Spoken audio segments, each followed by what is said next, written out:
बारिश में अमीर और गरीब बहू की पहली रात। माँ, मैंने खाना बनाकर सारा काम कर लिया है। पापा आ जाएं तो बस गरम करके देना है। अब मैं कॉलेज जाती हूँ। ठीक है बेटा, माफ करना मुझे। मेरी बीमारी की वजह से सारा काम तुझे अकेले करना पड़ता है। माँ बाप की सेवा करना बोझ थोड़ी ना है। ये तो मेरे लिए परम सुख है माँ, और मुझे तो खुशी मिलती है ये करके। चलो अब मैं जाती हूँ, बहुत देर हो रही है। ठीक है, लेकिन समय से वापस आ जाना। ठीक है माँ। जिसके बाद नीता अपनी साइकिल से कॉलेज जाती है, जहां उसकी 3 सहेलियां पहले से खड़ी होती हैं और हंसकर बातें कर रही होती हैं। आइए मैडम, आपका ही इंतजार हो रहा था। मेरे बिना क्या गपशप चालू है, जरा बताओ तो।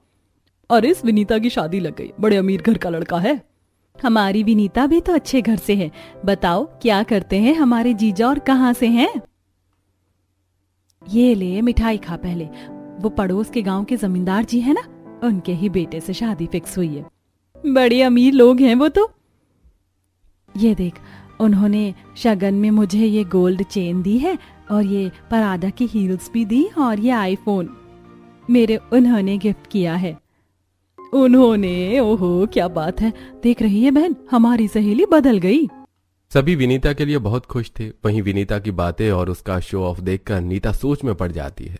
बहुत कम ही लड़कियां होती हैं जिन्हें अच्छा ससुराल मिले। हम तो गरीबी में ही पैदा हुए हैं और एक दिन गरीबी में ही मर जाना है। हे भगवान, पता नहीं मेरे नसीब में क्या है। नीता अपनी गरीबी के बारे में सोचकर उदास हो जाती है और कॉलेज का लेक्चर खत्म होते ही घर आ जाती है। आ गई मेरी बेटी। जी पापा। माँ, पता है विनीता की शादी लग गई है। बहुत अच्छा ससुराल मिला है उसे। ये बढ़िया बात है। गरीब घर की लड़की को बढ़िया ससुराल मिले, नसीब की बात है। जाने तेरे नसीब में क्या है। क्यों चिंता करती हो माँ, सब बढ़िया होगा।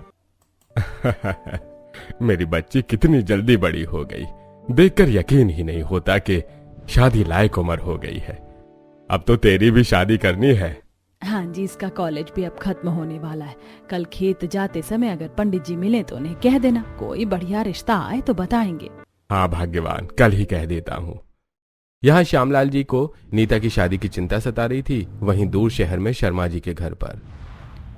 माँ, टिफिन दे दो, ऑफिस के लिए देर हो रही है।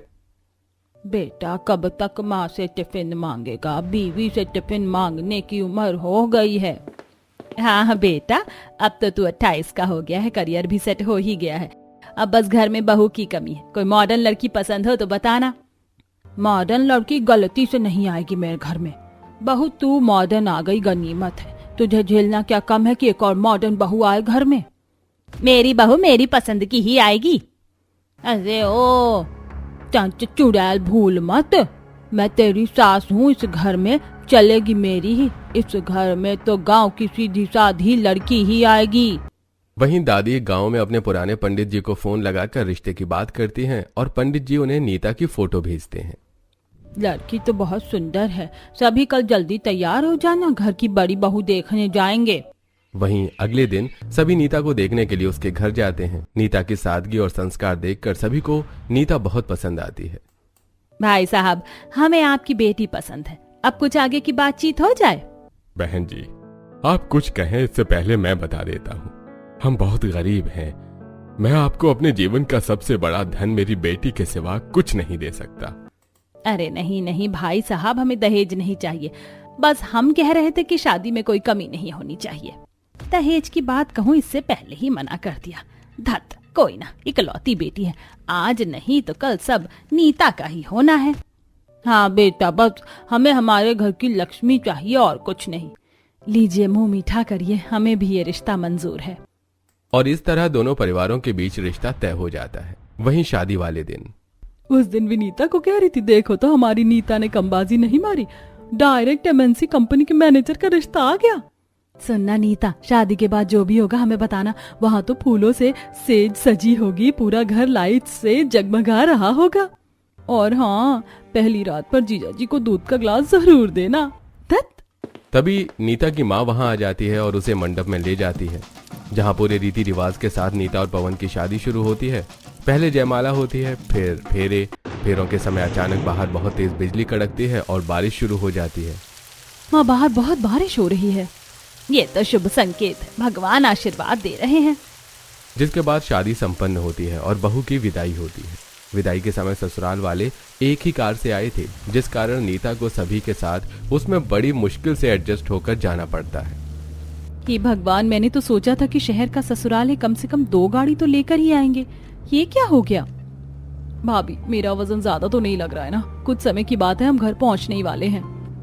गाड़ी में कम जगह होने के कारण टीना नीता की गोद में बैठी थी, जिससे नीता को काफी दिक्कत हो रही थी, लेकिन वो कुछ नहीं कहती। बड़ी मुश्किल से नीता अपने ससुराल पहुंचती है। लो, आ गया घर, अब टेंशन की बात नहीं है। तभी कार से उतरकर सब घर में चले जाते हैं। वहीं नीता और पवन जब घर में जाते हैं तो नीता देखती है कि वहां घुटनों तक पानी भरा है। माफ कर देना बहू, वो क्या है ना, हमें नहीं पता था अचानक से बारिश हो जाएगी। जिसके बाद कालिंदी जी बहू की आरती उतारती हैं। अब तो कलश और कुमकुम के छाप वाली रस्म का कोई मतलब ही नहीं है, घर में इतना पानी है। भाभी, आप ऐसे ही आ जाओ घर में। कालिंदी जी बहू की आरती उतार कर बहू को घर के अंदर ले आते हैं। माफ करना बहू, तू आज ही ससुराल आई और यहाँ इतना पानी भरा है, बहुत थकान लग गई है। सुन, ये ले झाड़ू और पूरा पानी घर के बाहर निकाल दे, और हाँ, इसके बाद पोछा भी लगा देना। मैं सोने जाती हूँ, बहुत थकान लग गई। सच में शादी की भाग दौड़ में बहुत थकान लग गई मम्मी, चलो आराम कर लेते। भाभी, आप भी ये करके सोने चली जाना। नीता को कुछ समझ ही नहीं आता। आरती उतारने तक तो सब ठीक था, लेकिन अचानक से ये क्या हो गया? लोग घर की लक्ष्मी का स्वागत बहू के पैरों की कुमकुम की छाप से करते हैं, और यहाँ बहू का स्वागत हाथ में झाड़ू पकड़ा कर हुआ था। ये सब देखकर नीता भावुक हो जाती है। जल्दी जल्दी वो घर की साफ सफाई करती है। कमरे में ये मेरा वेट कर रहे होंगे। कमरा कितना सुंदर सजा होगा। ये बारिश की वजह से सब खराब हो गया। अब जल्दी से जाती हूँ। नीता जैसे ही कमरे में जाती है, कमरे का हाल देखकर दंग रह जाती है। खिड़की पर फटे पुराने पर्दे, बेड पर पुरानी मैले बिस्तर की चादर और कमरे की सालों पुराना फीका रंग। न कोई साज सजावट, न कोई सफाई। अजी, ये क्या है? ये हमारा कमरा है? हाँ नीता, क्या हुआ? ऐसा लग ही नहीं रहा आज हमारी शादी की पहली रात है। हाँ, उदास मत हो टीना, और माँ ने सारा प्लान कर रखा था कमरा सजाने का और पर्दे बिस्तर बदलने का, लेकिन ये बारिश है ना, इसकी वजह से सब खराब हो गया। नीता सब समझ रही थी। वो कुछ नहीं कहती और चुपचाप अलमारी से बेडशीट निकालकर बेड पर बिछा देती है और कमरे के पर्दे बदल देती है। मैं आपके लिए दूध लेकर आती हूँ। सखियों ने क्या क्या सपने दिखाए थे, यहाँ तो सब उल्टा हो रहा है। नीता किचन में दूध लाने चली जाती है कि तभी किचन में सास भी आ जाती है। क्या हुआ माँ जी, आप इतनी रात रसोई में? बहू, शादी की थकान से पैरों में बहुत दर्द हो रहा है, पैर दबा दे। ठीक है माँ जी, आप कमरे में चलिए, मैं ये दूध उनको देकर आती हूँ। तू बाद में दे देना, चल अभी पैर दबा पहले। नीता मजबूरन सास के साथ उसके कमरे में चली जाती है और देर रात तक सास के पैर दबाती है। लगता है माँ जी सो गई, अब मैं जाती हूँ। बहू, पैर हो गया, अब हाथ दबा दे, फिर जाकर सो जा। जी माँ जी। इस तरह आधी रात तक नीता बेचारी सास की सेवा में लगी रहती है। बहू, 2 बज गए, जा जाकर सो जा, बहुत देर हो गई है। जब तक नीता कमरे में आती, पति ऑलरेडी सो चुका था। उदास परेशान नीता चुपचाप रोते हुए लेट जाती है। आज शादी की पहली रात है। मैंने सोचा था कि बहुत अच्छी और यादगार होगी। यादगार हुई, लेकिन अच्छी नहीं, बुरी यादों के साथ। मैं कभी ये दिन नहीं भूल सकती। नीता की ससुराल की पहली रात आधी तो ससुराल के कामों में और आधी दुख में कट जाती है। रात भर बारिश अपने चरम पर थी और नीता के मन का दुख बढ़ता ही जा रहा था। ऐसे ही रात कट जाती है और सुबह 4 बजे ही उठकर नीता फिर से घर की साफ सफाई और बाकी कामों में लग जाती है। देख रही है कालिंदी बहू, मेरी नीता बहू जब से आई है काम में लगी है, इसीलिए मुझे गांव की लड़कियां पसंद है। अभी तेरी शहर की मॉडर्न बहू होती तो सुबह सुबह गरम चाय पीने को ना मिलती। देख ले। कुछ भी हो, दहेज नहीं लाई तो क्या हुआ, फ्री की नौकरानी तो मिल ही गई है। सही कहा माँ जी। भाभी, आज तो बढ़िया सा मटर पनीर और पुलाव बनाना। मैंने अपने दोस्तों को कह दिया है कि आज नई भाभी के हाथ का लंच खिलाऊंगी। ठीक है ननद जी, मैं बना दूंगी। अरे नीता, मेरी रुमाल और पर्स दे दो ना, और टिफिन भी। जी अभी लाई। नीता जल्दी से पति को पर्स, रुमाल और टिफिन ले जाकर दे देती है। वहीं ससुर जी की एक और चाय की फरमाइश आ जाती है। नीता को ससुराल आए अभी कुछ ही घंटे हुए थे, लेकिन नीता ने पल भर में अपने ससुराल को इस तरह संभाल लिया था जैसे उसका मायका। नंद, पति, ससुर, सास, दादी सास, देवर, सभी का काम अकेली नीता खुद करती। ऐसे ही दिन बीतते हैं। दिनों के साथ हफ्ते और महीने कब बीत जाते हैं पता ही नहीं चलता, और देवर की शादी की बात होने लगती है। देखो माँ, बड़े बेटे की शादी में आपने अपने मन की कर ली, मेरे मनीष की शादी तो मेरे पसंद की बहू से ही होगी। मम्मी सॉरी, मैंने तो लड़की पसंद कर ली है। कौन है बेटा? कोई गांव की गंवार तो नहीं? बाजार में जो मेहरा टेक्सटाइल्स का बड़ा शोरूम है ना, उन्हीं की बेटी है। अरे तुझे महराजी की बेटी पसंद है? जी पापा, और मैंने पूजा से कह दिया है अपने घर पर बात करने के लिए, उन्होंने कल बुलाया है।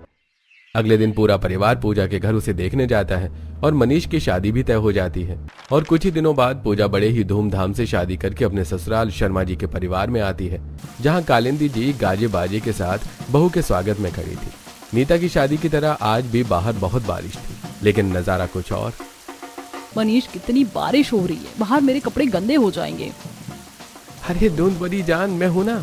फिर मनीषा पूजा को गोद में लेकर घर के दरवाजे तक जाता है। घर के बाहर तिरपाल बंधी थी, जिस कारण पानी घर के अंदर नहीं आता। वहीं पूरा घर बहू के स्वागत में जगमगा रहा था। सभी फूल डालकर पूजा का स्वागत करते हैं और सास बहू की आरती उतारकर उसका गृह प्रवेश करवाती है। Wow, it's amazing. पूजा ससुराल में अपना पहला दिन एंजॉय कर रही थी। वहीं ये सब देखकर नीता की आंख भर आती है और उसे याद आ जाता है कि ससुराल में उसकी पहली रात कैसे बीती थी।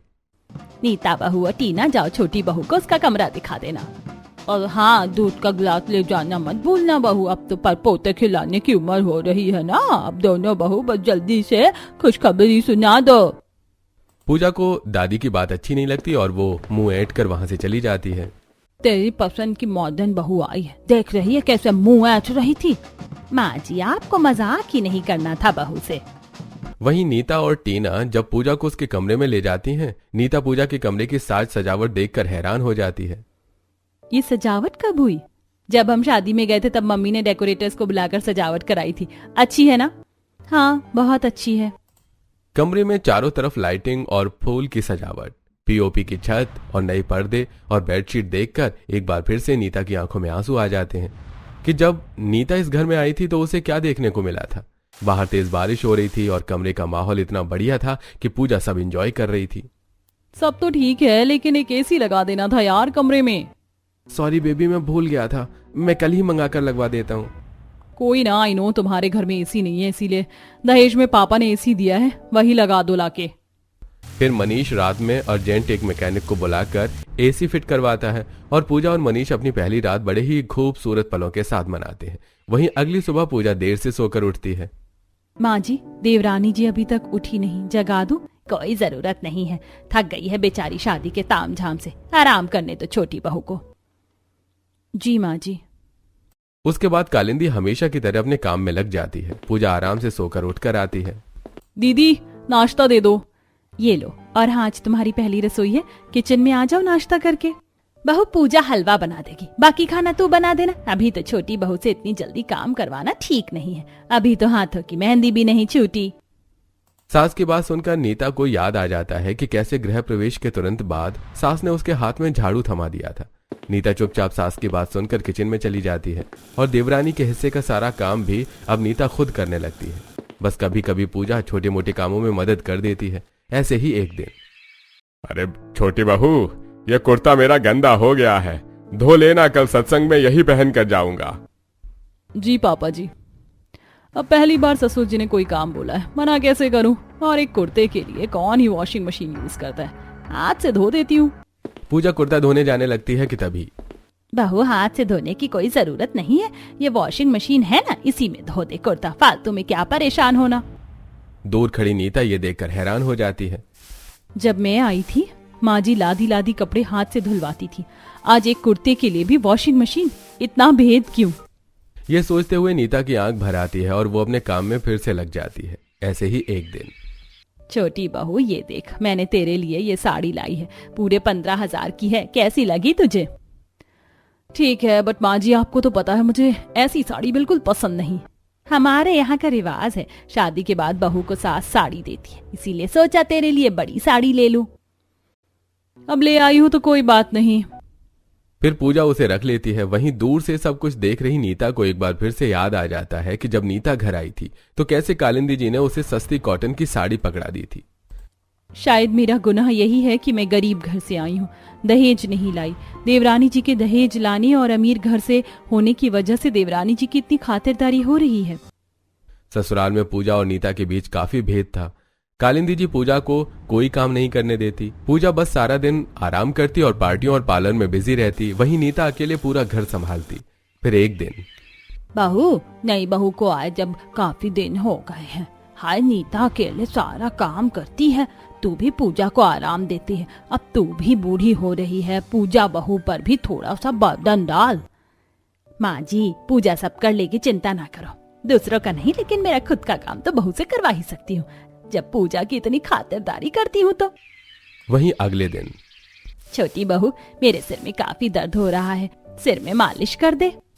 मुझे पता था आज नहीं तो कल आप लोग अपना क्लास दिखा ही दोगे। मैं नीता दीदी की तरह आपकी गुलामी नहीं करूंगी। मैंने कल ही मैनिक्योर पेडिक्योर करवाया है, मेरे हाथ खराब हो जाएंगे तेल से। मैं मालिश नहीं कर रही, सॉरी माँ जी। कोई बात नहीं, मैं कर देती हूँ। पूजा मुंह बनाकर चली जाती है। वहीं नीता सास के सिर की मालिश करती है। वहीं एक शाम जब घर में कोई नहीं होता तो, छोटी पोता बहू, मेरी दवा कहाँ रखी है, ढूंढ दे। नीता आज बाहर गई है, वरना वो दे देती।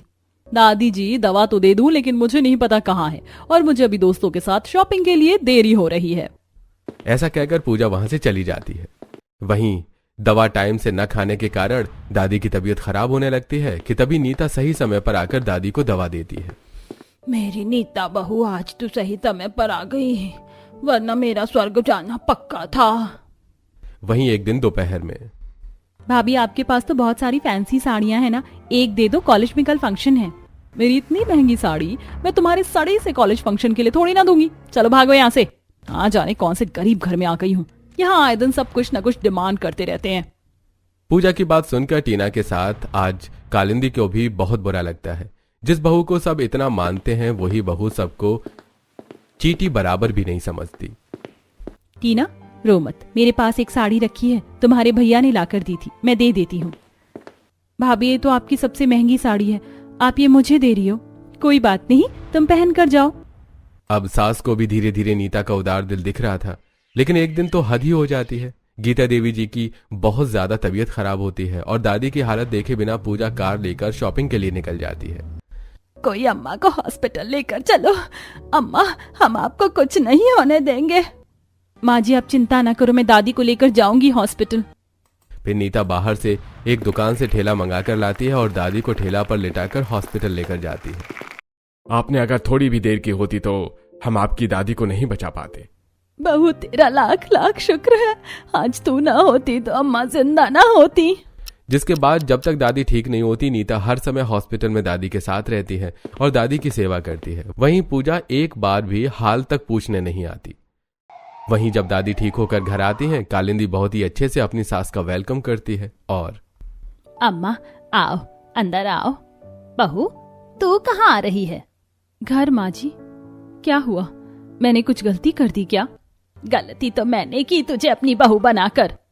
इतना सुनकर नीता रोना शुरू कर देती है।